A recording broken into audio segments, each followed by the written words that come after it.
Okay, I think we are online. We are live. We are live. Hello, everyone. I'm Emrah Öztürk from Arkan University, University of Creative Arts and Design. The future belongs to the curious. This is an act of discovery. Come and experience it with us in Arcad and discover your creative potential.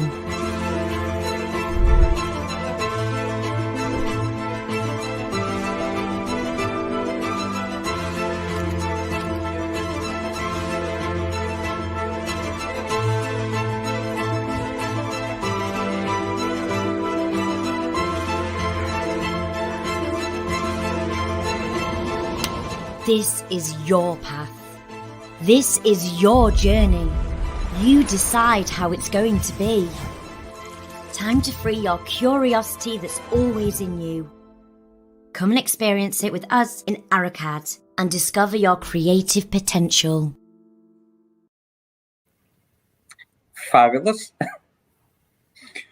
I thought that we were just live, but seems like we will begin with our video. Now we are live, I think. Again, I'm Emrah Öztürk from Arkan University. I am the head person of film design and directing department, and I will be the host of this webinar. We have a very good, very precious two guests with us. Let me first introduce them. First, Professor Dr. Catherine Fletcher from Manchester Metropolitan University. She's, alongside being scholar, she is also historian, author, and a new generation thinker for BBC. And my second guest is Dr. Steve Cannon. He was my lecturer 10 years ago. I learned a lot from him, especially about film reading and film analysis. So it is a very special night for me, special moment. As you can see that I'm very excited in front of these two scholars. Our webinar title is Footprints of History in Films. So obviously we will going to talk about the connection of history and cinema. And I like to just open the speech. For the sake of opening the speech, I want to highlight one debate about this topic. Usually people complain about it's not accurate, or sometimes they say that it is not quite fit with historical facts, or in return, sometimes people defend movies because it's, after all, it's a fiction. So there must be a room for creativity. There must be a room for originality. So conclusion, we can see that there must be a balance between fiction and historical accuracy, consistency. So Catherine Hume's approach coming into my mind about what she said about mimetism and fantasy. They are the main substances of one narrative. So when we look to historical films, the periodic films, we can see these two main elements, fantasy, or in other words, fiction, creative parts, and of course the other part is mimesis, or mimetic content, which are historical facts and accuracy. So between them there must be a balance, but how can we build that balance, or are there any ways to express this balance or these measures? So in that moment, I like to give the speech to Catherine Fletcher, and I will going to be just a listener now. Thank you. Okay, well, thank you very much for inviting me to talk to you this evening. I want to really begin picking up on those points that Emrah has made about with these questions that often dominate popular discussion of history on screen. Is it accurate? Is it authentic? Very often, certainly I find that when I go to the websites, read the newspapers, and they're discussing the latest historical film or TV show, they will ask these questions. Well, is it accurate? Did the historical narrative actually happen like that? And put the link here, The Guardian, British newspaper with a big international website, in fact, ran a whole series of columns dedicated to analysing individual films and asking, were they or were they not accurate? And also their quality as films, but also trying to mark them on the question of how far they fit the narrative. But what I want to do in my 15 minutes this evening is to suggest that actually these questions are a lot more complex than we might anticipate. Historical accuracy is a rather movable feast. And I think TV and film has always had certain priorities in which bit of any given movie needs to be accurate. I often find that historical accuracy is taken very, very much more seriously in relation to the material world through which movie characters move. So that's looking at things like costumes, at props, at sets, thinking, are they in authentic spaces? Whereas on the other hand, characters' behavior and morals and beliefs are frequently modernized to make them relatable to modern audiences. Actors are frequently better looking than the historical characters that they play. But also these priorities and preoccupations shift over time. One of the recent trends in relation to questions of historical accuracy has been a shift in attitudes towards race. It is now much more common to see Black or Asian actors, certainly in British film, also in American film, playing characters who were originally written or who were historically white. So I've just given you the example here of Dev Patel's casting in The Personal History of David Copperfield, which is based on a Dickens novel. David Copperfield is a white character. And then looking more specifically at a historic British queen, Anne Boleyn, Queen Anne Boleyn, who's the second wife of King Henry VIII, ruled in the 1530s, very briefly, a very kind of dramatic character of British history because of her role in the break of the English church with the Catholic Church in Rome. She is played here by Jodie Turner-Smith, a Black actress. And I think until very recently, that would have been regarded as so wildly inaccurate as to be unacceptable. But I think this is now one of these places where an increasing share of the TV audience, although by no means all of it, has decided that actually skin color is rather, beside the point when it comes to the historical casting. But so these things change over time. But even given that, what we regard as important in accuracy changes over time, I think that accuracy itself is quite a problematic criterion from a historical point of view. If we talk about whether a film is accurate or not, that makes some assumptions about the possibility of knowing historical truths. And it rests on the idea that real history is knowable and fixed.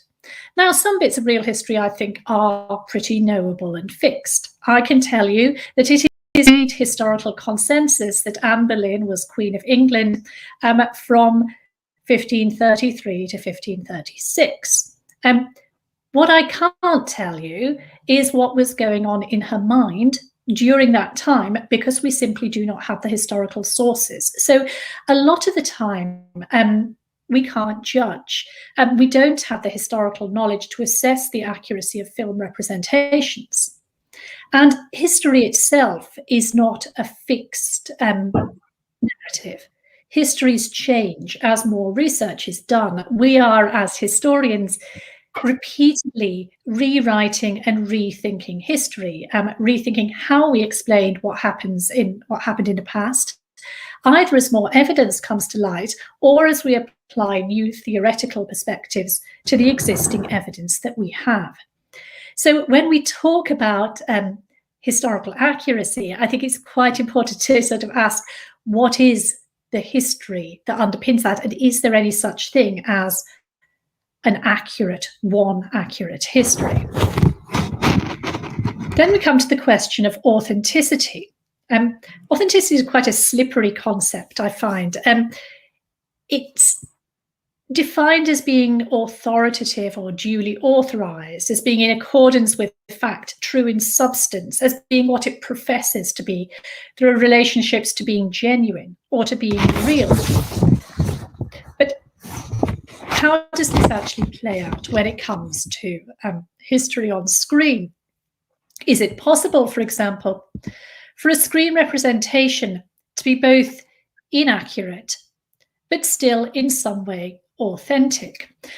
And I think, perhaps sometimes it is, if we take authentic to mean true in substance. For example, one thing that is quite often done in historical drama is that several real historical figures are merged into a single fictionalized character. It makes it easier for the audience to follow what's going on in the plot. It avoids kind of constant different people turning up and having to be introduced. Now, that may be literally inaccurate as against the historical record, but it may also give quite an authentic sense of what was going on historically. Equally, because meanings have changed over time, an image that would have inspired fear or joy or excitement in the past might not do that now. You might evoke an emotional reaction from your audience more effectively with something that is rather inaccurate to the period. I find that particularly with music. When you go back 500 years in music, the connotations that would have been understood by audiences at the time listening to particular music in terms of what sort of music is romantic, or what type of music is associated with war, they sound quite different from the way that we understand music now. And so again, I think often one of the things that's very inaccurate in historical drama is the choice of music. And part of that comes down to the fact that listeners today don't have that knowledge to read the intended meaning from composers 500 years ago. Just give you one example here of an inaccurate representation. This is actually a TV show that I did a little bit of advising on for the set team. This was mostly a show that took its accuracy very, very seriously. But one of the things where they chose deliberately to be somewhat inaccurate was in the color palette. It has a much more muted color palette for all the sets, much more subdued and muted than would be accurate for the period.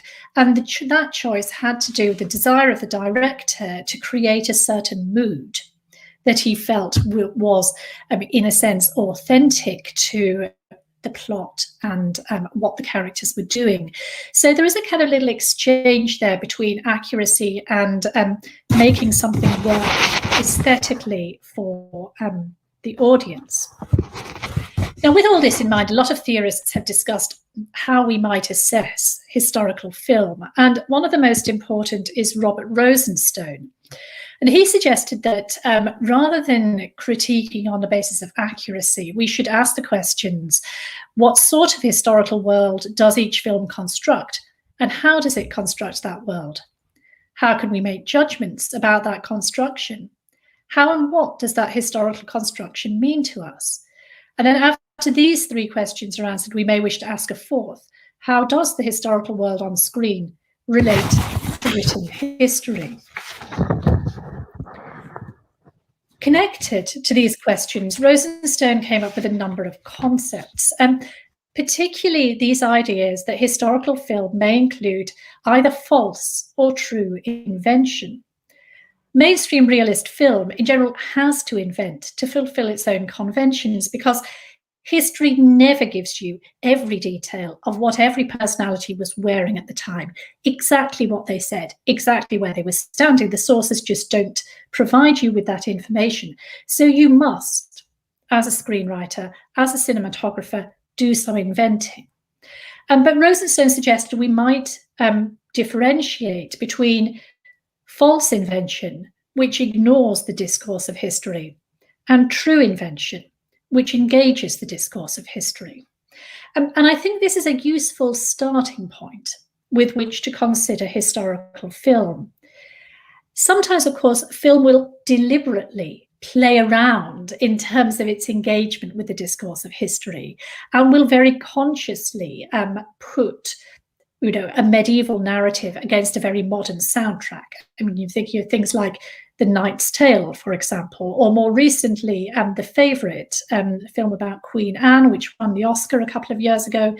In The Favourite, a lot of the costumes are made from denim, which is entirely wrong so far as, historical accuracy of costume is concerned.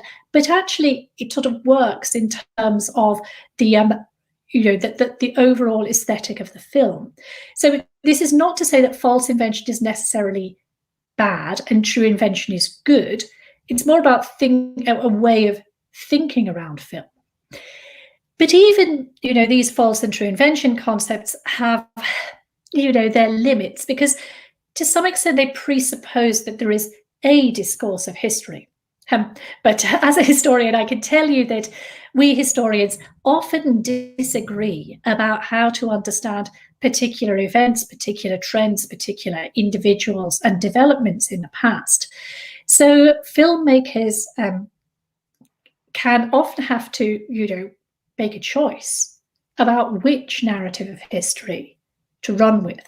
There can be more than one explanation for why a war broke out. There can be more than one explanation for why a particular individual chose to side with these people in a conflict rather than with those people in a conflict. We tell ourselves lots and lots of stories. There are lots of cases where a particular national narrative will be different in one country from the way it's told in another. All sorts of issues around, colonial storytelling, the way that people in Britain tell the history of the British Empire compared with the way that the colonized countries would tell the history of the British Empire. So just to finish off, what would I say to filmmakers as a historian?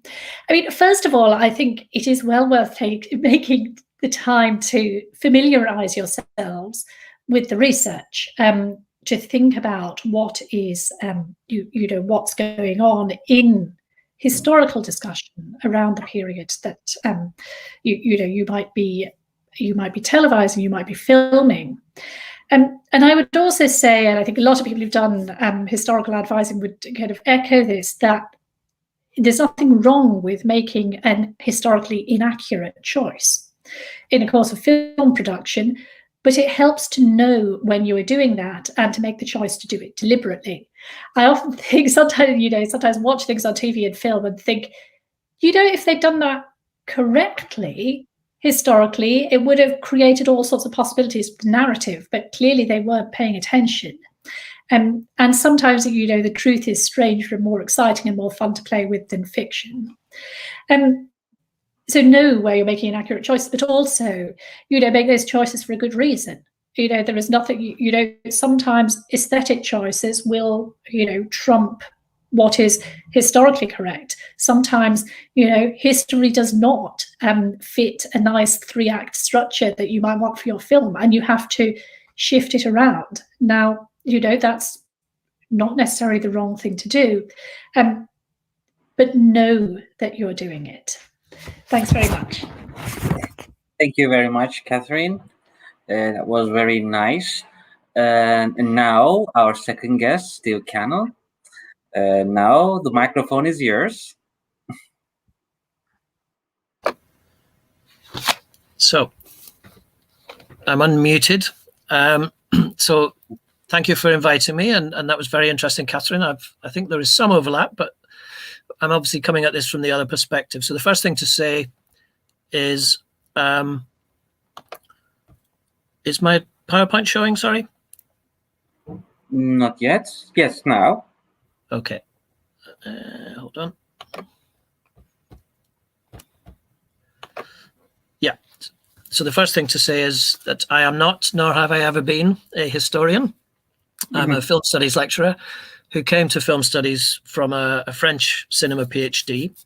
But I do have lots of friends who are historians. Some of my best friends are historians.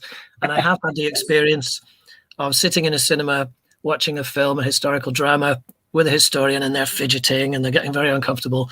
And then afterwards you find out it's because the uniforms were wrong in that particular battle scene. You know, precisely those kind of issues of costume and set and detail that Catherine mentioned. But clearly, asking this question is rhetorical. Is it just a question for historians how accurate or inaccurate something is? And clearly the answer is no. These three representations of World War II, each in their time, 1998 for Saving Private Ryan, the other two both 2017, each provoked discussion in sections of the British media about what was represented, what was included and what was excluded. And questions of accuracy and authenticity certainly arose, and you know, passions were stirred by the exclusion of British fighters from Saving Private Ryan, for example. But from a film studies perspective, clearly accuracy and historical accuracy doesn't tend to be the starting point. Far more important and far more the focus from our perspective has traditionally been looking at constructions of narrative, particular dramatic constructions, particular conflicts, how particular conflicts are resolved, but also in a more kind of cultural studies perspective, what constructions of national identity are we seeing, or what constructions of identity more generally, including national identity, do films like this offer? What is the past telling us about the present, and so on? So I'm quoting Rosenstone as well. I came across his work on a wonderful module I did when I was studying in Madrid about 15 years ago with a man called Julio Montero, who's a big fan of Rosenstone's work. And obviously Rosenstone celebrates the contribution that historical films make to historical knowledge and that they are valid. And he has an argument essentially with his colleagues, with other historians, about their, you know, general denigration of film and visual representation. But the quote in bold, or the part of the quote that's in bold, you know, this is what films do differently. This is what films do that written histories don't. They add movement, they add color, sound, and drama. And so clearly we do not and we cannot expect from a filmmaker footnoting, you know, archival work necessarily. You could do archival work and contribute to a film, but it's not what we expect. It's not what it's there for.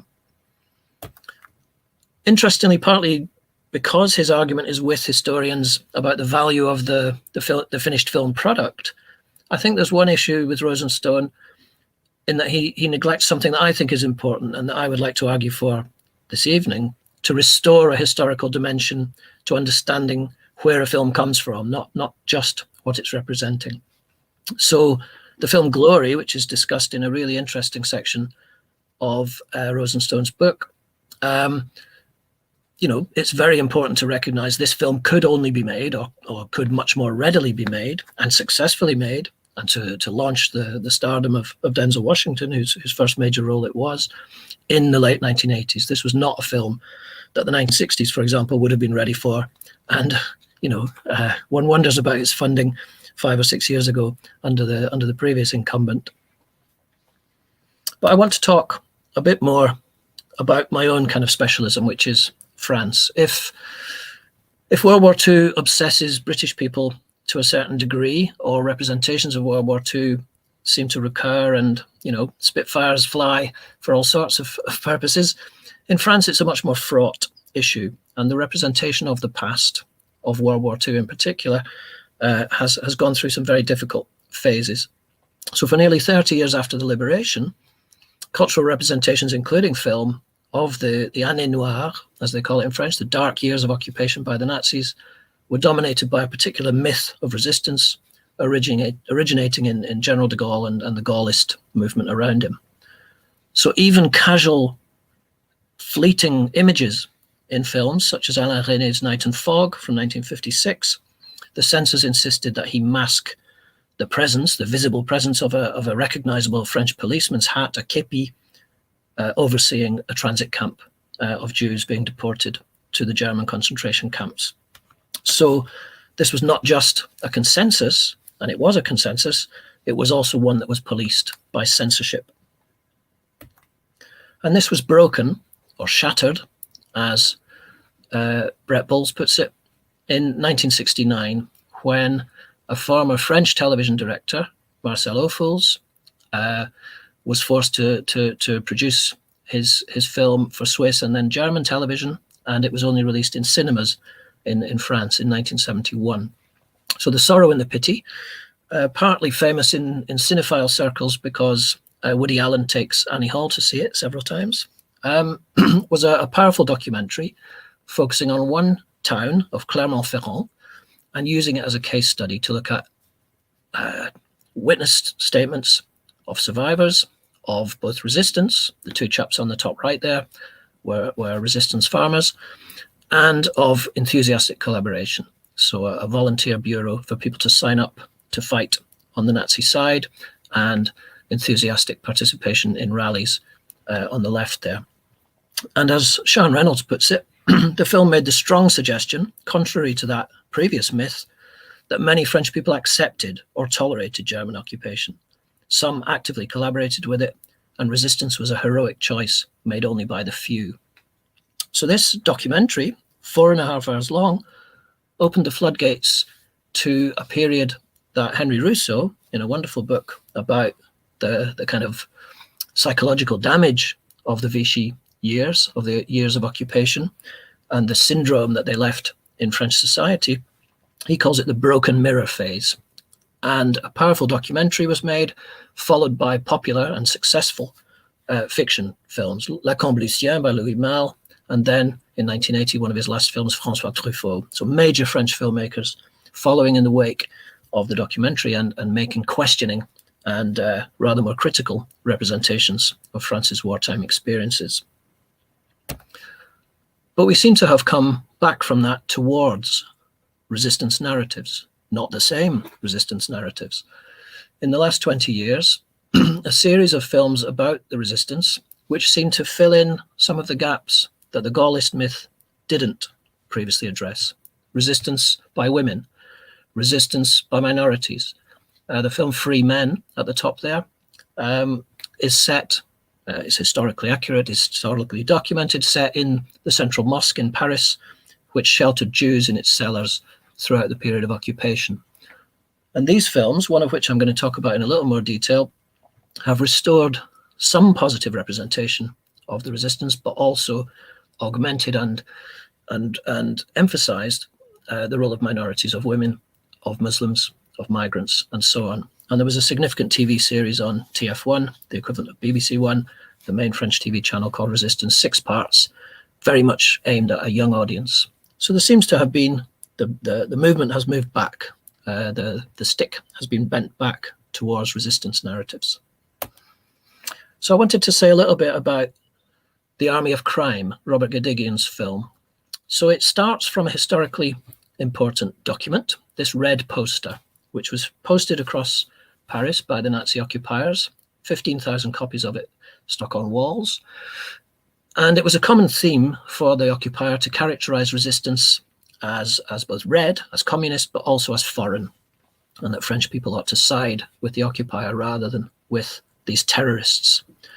The group who are represented on the poster, who were tortured and then executed at the time, were a group of 23 fighters, or 23 of them were arrested, or 100 in total, 22 men and 1 Romanian woman, and they included Poles, Italians, Hungarians, Armenians, a Spaniard, and only 3 Frenchmen, and around half of them were Jewish. And Gadigian writes on screen at the end of the film about the necessity, and he uses that term, of altering chronology and some of the facts.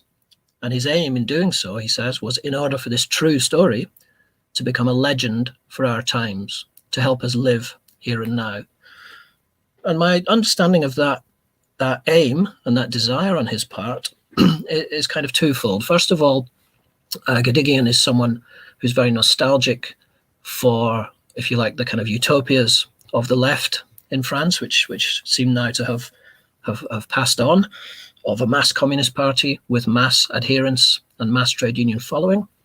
But he's also someone who sees the scapegoating of contemporary migrants, scapegoating of Muslims in France, and the scapegoating of people of migrant origin in France as a significant problem that should be addressed. And in a sense, this film and its resistance narrative, whose actors, whose agents are themselves of migrant origin, serves that purpose for him, to revalue and to reassert the status of these martyrs of France. There's a very powerful sequence at the beginning of the film.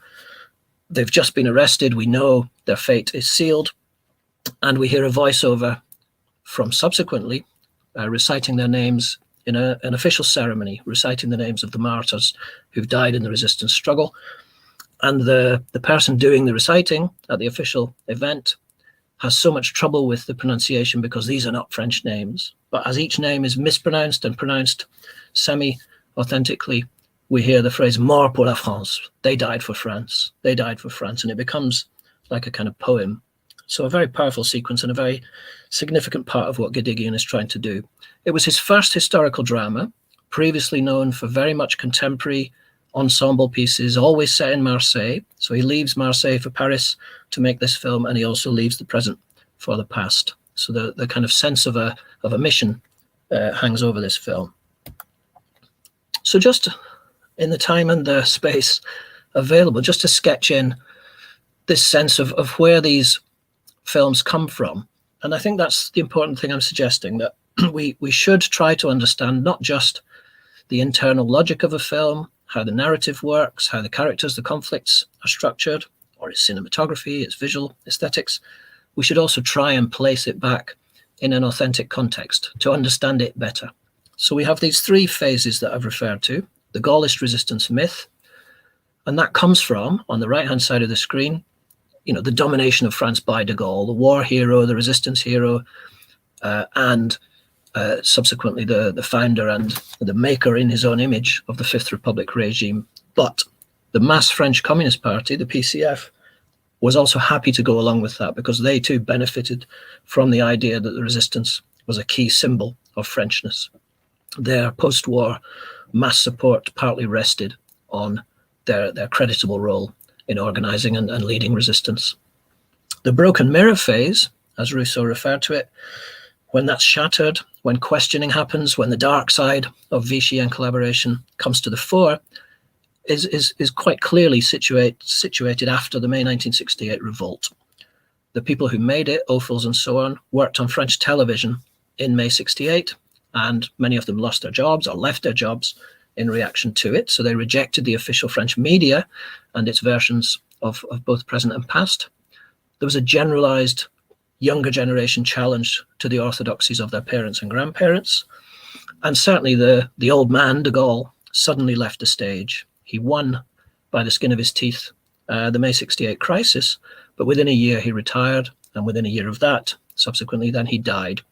So by 1970, Gaullism is post de Gaulle, and so the space is open, at least for some of these critiques, to be aired, both in writing and on film. And it's not quite as easy to sum up the current situation, but this recent return to resistance narratives, which I'm putting in question in terms of, have we come to terms with the past in France now? Has the Vichy syndrome been solved? I'm not sure that there is a positive answer to either of those. But it followed a period of Mitterrand retiring in the mid-90s and of significant collaborators being put on trial. Very old men by this time, but nevertheless very important for establishing some sense of accounting for what happened under Vichy, what happened to French Jews with the connivance and the involvement of the French state. And President Chirac made an official apology for the French role in the Holocaust, a very symbolic and very important public event in 1995. So from that moment on, you could argue there was less of a sense on behalf of public intellectuals, of filmmakers, of artists, to feel they were having to assert the darker side of things, that the French state was beginning to recognize it for itself. So finally, just to sum up on the Army of Crime itself, Marc Ferraud wrote a book quite a long time ago now, translated into English as Film and History. And he says that it's important to recognize that film is an agent of history, a product of history, and a source of history. And I think, Rosenstone did a great job in English of convincing us that film is a source of history. But I think what Gedigian was trying to do in this film was also to make his film an agent of history, to try and assert and reassert a role for migrants and people of migrant origin in French society, and to win an argument that not just we should question the traditional stereotype of the French resistant as a man with a beret and a Gauloise cigarette and a machine gun, but that the Frenchness of the French resistance itself ought to be nuanced and ought to be understood in context. So an argument about the past, an argument for a more authentic version of the past, but also an argument about the present and the present tide of racist violence and so on in French society. So I'll leave it there. Thank you. Thank you very much, Steve. That was fabulous. And in my mind, firstly, from your speech, you said that we cannot expect from the filmmakers to go out into archives or libraries. True. But, separately, something coming into my mind, authors, usually we expect from the authors to go into library and make research, but after all, they're creating a novel, it's another kind of fiction, but we don't expect from the filmmakers, but we do expect kind of, in a sense, from novelists, from authors, while they write, they must be accurate. This is another part, I'm just telling it in brackets.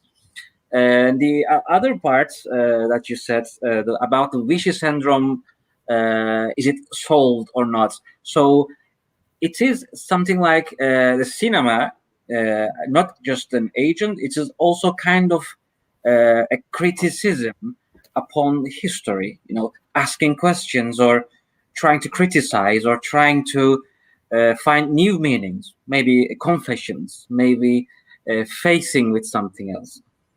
So with Catherine's presentation, that highlights the conceptions of accuracy or authenticity, inaccurate or accurate, becomes more meaningful with the criticism of a movie. It has this kind of function in the middle of society, asking, standing somewhere else, turning its face to the history and trying to see something first, acknowledge something, and then criticize something. So that was everything's about. This is what I understand from your presentations.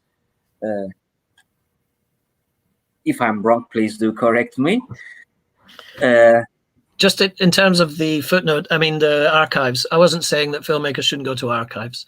No. I was saying that they aren't expected to footnote the archives that they've been to. There might be a minor reference in the credits or a historical consultant's role, as Catherine mentioned. I think Rosenstone was the historical consultant on Warren Beatty's Reds, so he knew whereof he spoke as well. But no, that the text itself is not founded in the research, and if it were, and I have seen examples which are rather text heavy, you don't get the same communication. And I think the other point you made about the power of film, I mean, I think The Sorrow and the Pity changed the landscape in France because it was such a powerful film. Now, obviously, we're talking mainly about fiction, and it was a documentary, but it communicated in cinematic ways that arguably a kind of huge tome of the same contents about a case study of Clermont-Ferrand in the war might have caused a stir, but it would have unlikely to have reached quite the level of impact in French society and therefore to have opened the way for those wider debates by other filmmakers, but also in the media. But I think that's right. And I think, I mean, there was a very big debate between French historians going on at the same time. So these things are kind of playing out. They're in a kind of dialogue in a way, because they're playing out in the academy, where people are arguing about the interpretation of historical sources that they're finding in archives. And then, you know, at the same time, filmmakers can be looking at those same sources, or reading the historical debate, or simply doing their own thing based on talking to people. I mean, when you've got that shorter historical period to deal with, you have people with living memory of some of the events. So there's a kind of it's also a different dynamic to it. But I think it's absolutely true that the things drive one another. So sometimes you will have a historian who writes, quite a weighty book and makes the running, and then somebody else comes back and read it. I mean, it's a stage show and not a film, but Hamilton is a good example. I mean, Hamilton's a massive hit. It was based on actually a fairly heavyweight sourced biography of the guy, written by a historian, which Lin-Manuel Miranda happened to read on holiday, and then decided to translate this into musical, which has had this massive impact, I suppose, on a whole set of discussions about race and migration in America. But so I don't think they're necessarily two separated things. True. Okay, Nevzat, do we have any questions from our audience? If we do, there's one from Jamaliye Tokay. We often watch about World War II from the perspective of battle-worn soldiers. However, children in particular may enjoy films like Molly and American Girl better, which portrays life on the home front from the view of a young girl. Likewise, what better way to teach a 10-year-old about life on the home front than from the view of another 10-year-old? Do you believe that the movie is a good way to learn history? Okay, I'm leaving the answer to you, Catherine and Steve. I mean, I guess the thing I think, and I mean, I've never been involved in advising on kind of film for children. I have done a little bit of work on radio for children recently. And I think one of the things about it is that it's a really, they're not necessarily going to learn lots about the detail of what happened in the past. And particularly with a topic like war, it may not be appropriate for them to learn at the age of 10 the full details of all the horrors that are going on in the background to that child's life. So, but almost by necessity, you have to leave some things out if you want them to be suitable for children. But I think what it does is that it sparks a level of interest in the past that can then be picked up and developed. I have a lot of students who come and study history with me will tell me that they first got interest in history by watching or reading Horrible Histories, which is a best-selling set of kids' history books in Britain. And I think that, it matters, and it's an important way of getting children interested in what went before. Steve, any idea? Anything? Yeah. I mean, definitely, the way that the school curriculum operates in terms of history in Britain, to the extent that it still leaves a space for history, the notion for young children in particular of putting themselves in the picture, putting themselves in the situation, and film certainly with its identification structures and the kind of psychological engagement with film, and immersion in film, offers a wonderful way of doing that, really, far more than text or picture could. I mean, there are two films spring to mind, war films from a child's perspective, but at the age that I am and this late on a Friday, I can't remember the titles of both of them, but the one recently which had Hitler as the imaginary friend of the German child. Yeah. Oh, Jojo Rabbit, is it? Yeah, Jojo Rabbit, thank you. One from about 15, 20 years ago, maybe more than that, which was a British film about a young boy in the Blitz in London. And I think both films have in common quite a kind of dark understanding of it. In that film, the British film, the boy thinks it's wonderful. The houses are bombed and he gets this enormous playground and finding things in the rubble and so on. And it's in some ways, it's quite a dark representation of the aftermath of the bombing. And I mean, obviously, Jojo Rabbit was both kind of slightly cute and funny in its approach, but it's quite a dark topic that Hitler is your imaginary friend. I mean, I find it a very interesting film, certainly.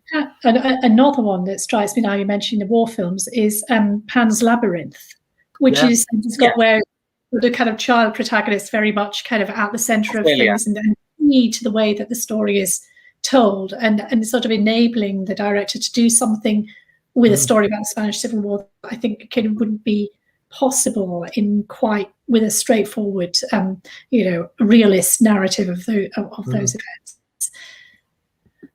Yes, true. Yeah, that is a wonderful film. I've got a question for Catherine, actually, or just a comment, really. When you were talking about color blindness, I mean, I did think of the example of David Copperfield, which I thought was wonderful, a really well-made film.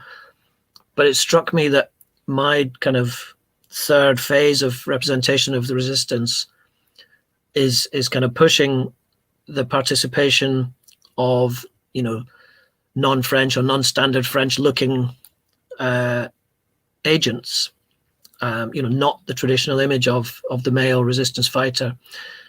But the motivation for that is not relatability. It's actually far more authentic, because that particular group of resistance fighters on the red poster were responsible for all of the major resistance acts in Paris in 1943 and early 1944, over 100 successful, assassinations, derailments, etc. So the kind of list, the roll of honor of what the resistance did in Paris is those people.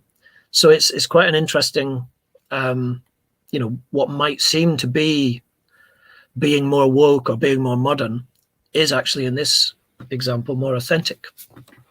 Yeah, I think there's a couple of trends going on at the moment, and one of them is exactly what you're saying, which is that as more research is done and people become more aware of the fact that there were people of colour in Europe in the past, going back centuries, and this is not some kind of post-Second World War process of immigration as it was often portrayed, that there become more opportunities to bring those stories to light in film as people get more aware of them. And then, on the other hand, there's this sort of dynamic which is much more about saying, we want equality of opportunity for actors to play the full range of roles across all types of film, and not to be restricted into the stereotypically Black or Asian roles that they have been in the past, and to say absolutely nothing, nothing wrong with it. We're just going to treat skin color like hair color. And then I guess there is also there's a type of casting that I think sort of falls in the middle of that, which is the color conscious casting, where the actor's race might act as a kind of metaphor. And I think that's partly what's going on with Jodie Turner-Smith's casting as Anne Boleyn, because Anne Boleyn is obviously she's an English character, English historical personality, but she was brought up at the court in France, and a lot of the historical sources give her that slightly foreign gloss. And I suppose what part of wait when we actually get to see the TV show, but part of what I think is going on there is that the foreignness of the actress is being used to stand in for a kind of foreignness in the historical sources. So there are a number of different trends, I think, that we could pull apart there. Do we have another question, Nevzat? Or if we don't, we can complete this session. Okay. May I take your final words, my dear guests?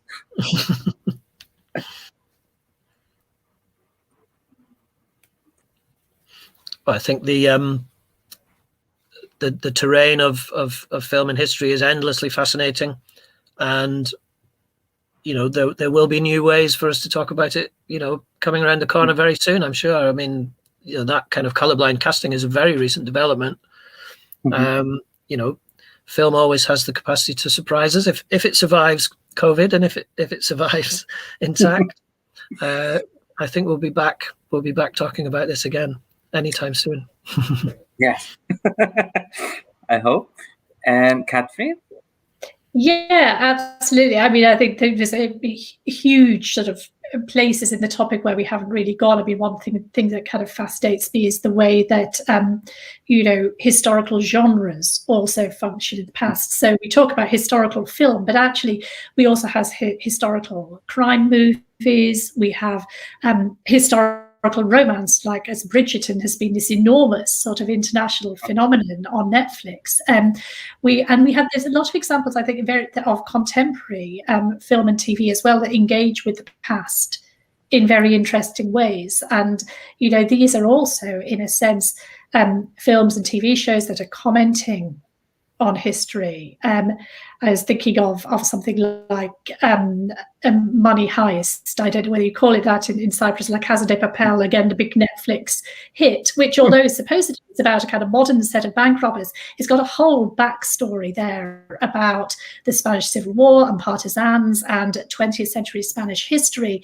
which you have to kind of think about quite hard to get if you're not familiar with the history, but was actually really, really important to getting what's going on in that show. So huge amount of possibilities for discussion and for future exploration, I think.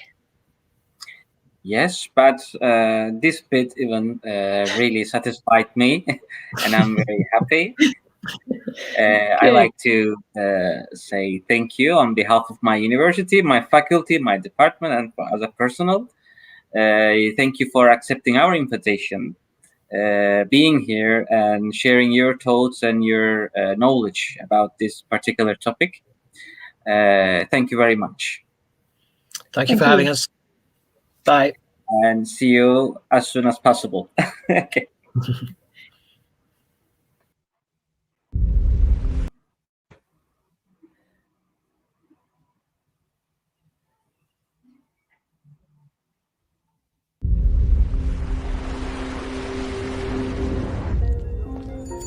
Do you remember how you discovered the world around you? Can you hear the beat of life?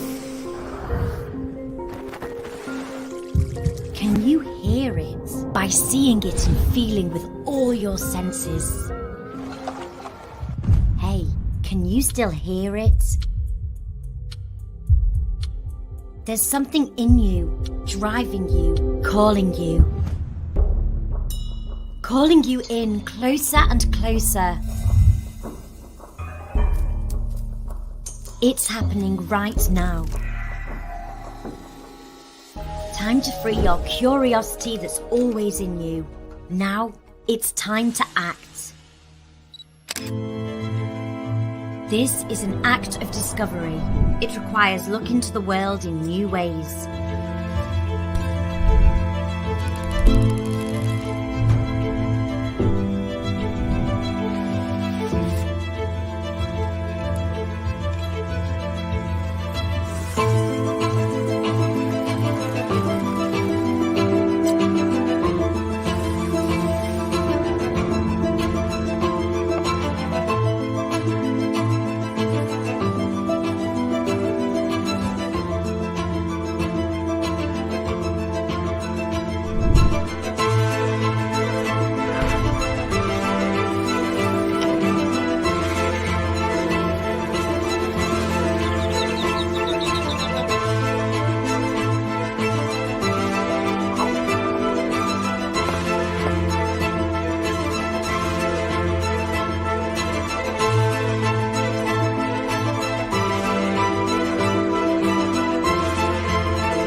To answer for, but we're not offering you the answers.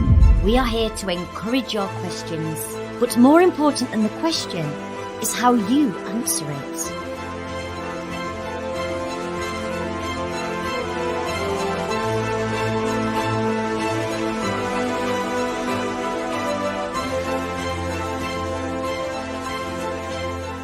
Try the ordinary, then try the unusual. To live is learn, and to learn is to live. Live, learn. It's an endless process. This is your path.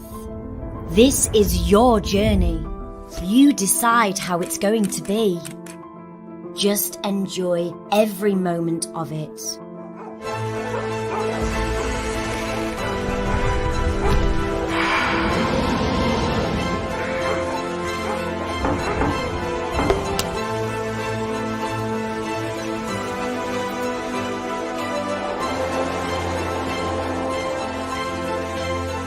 We believe in design, keeping it simple but also significant. We believe in art for looking at the world with a unique perspective. We believe in creativity for communicating better with the world. Creativity takes courage. The future belongs to the curious. Come and experience it with us in Aracad and discover your creative